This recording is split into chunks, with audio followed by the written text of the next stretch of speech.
অগণিত মানুষ প্রতিনিয়ত মারা যাচ্ছে, এ ওকে মারছে, ও একে মারছে। এসবের শিকার কিন্তু আমি বা আপনি যে কোনো কেউই হয়ে যেতে পারি। তবে একটা জিনিস আজকে আমি আপনাদেরকে ধরিয়ে দেব যে কেউ কারো হাতে মারা যাবে বা কেউ কাউকে হত্যা করবে, এটাকে আগে থেকে বলে দেওয়া যায়? আপনি হয়তো বলবেন যে না, এটা কোনোভাবেই সম্ভব না। তবে না, আমি আজকে আপনাকে একটা নতুন কথা শোনাবো যে আগে থেকেই বলে দেওয়া যাবে যে কে কাকে হত্যা করবে, কে কাকে মারবে। কিভাবে? একটু অ্যাস্টনিশিং মনে হলেও এই ভিডিওটা দেখবার পর আমি যে ফর্মুলা আপনাকে দিয়ে দিব সেটা যদি নিয়ে মেলান তাহলে বুঝতে পারবেন যে আসলেই এই জিনিসটা একেবারেই বোঝা সহজ।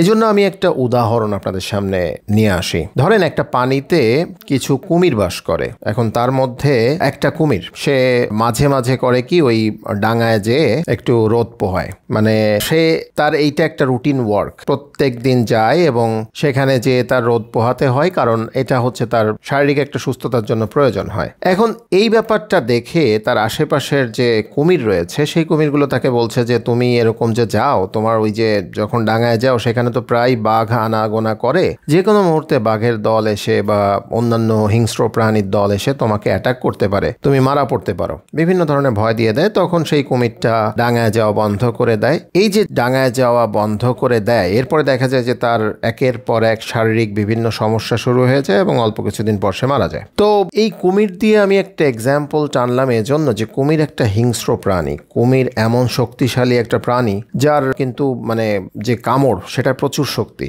এবং খুবই স্ট্রং একটা প্রাণী। তো আমি যদি কুমিরের সাথে আপনাকে তুলনা করি, আমাকে তুলনা করি, প্রত্যেকটা মানুষকে তুলনা করি, তো প্রত্যেক মানুষ তার যে সুপ্ত যে ক্ষমতা রয়েছে এটা ব্যাপক, কিন্তু অধিকাংশ মানুষই এটা এক্সপ্লোর করতে পারে না। সমস্যা হচ্ছে যে আমাদের আশেপাশে যে সারাউন্ডিং থাকে, যে সব মানুষ থাকে, তাদের মধ্যে অধিকাংশ বিভিন্ন নেগেটিভ কথা বলবে এবং আপনাকে, ধরেন আপনি কোনো বড় স্বপ্ন দেখেছেন, বড় কিছু করতে চাইছেন, যেটা আপনি বুঝতে পারছেন যে হ্যাঁ আপনার ওয়েলবিং এর জন্য ভালো, কিন্তু তারা বিভিন্ন এক্সাম্পলস দিয়ে বিভিন্ন ব্যাপার স্যাপার দেখিয়ে আপনাকে বলবে যে না এটা করো না, এটা করলে তুমি মারা পড়বে। আসলে আপনি যে কাজটা করতে চেয়েছিলেন ওটা না করলেই যে আপনি আরো আপনার লাইফ স্প্যান কমিয়ে ফেলছেন, এটা তারা তো বুঝবেই না এবং তারা আপনাকেও সেইভাবে মোটিভেট করবে যে না এটা তুমি করো না। তো এরকম ঘটনাটা কারা করে? দেখা যায় যে তারা দেখায় হচ্ছে যে প্রবাবিলিটি, যে দেখো 100 জনে 99 জন ফেইল করছে, অতএব তুমিও এটা যদি করো এখানে ফেইল করবে। ওকে, সো এই ব্যাপারগুলো দেখে আমরা প্রত্যেকেই কোনো না কোনোভাবে আমাদের লাইফ টাইমে আমরা কিন্তু এইভাবেই আমাদের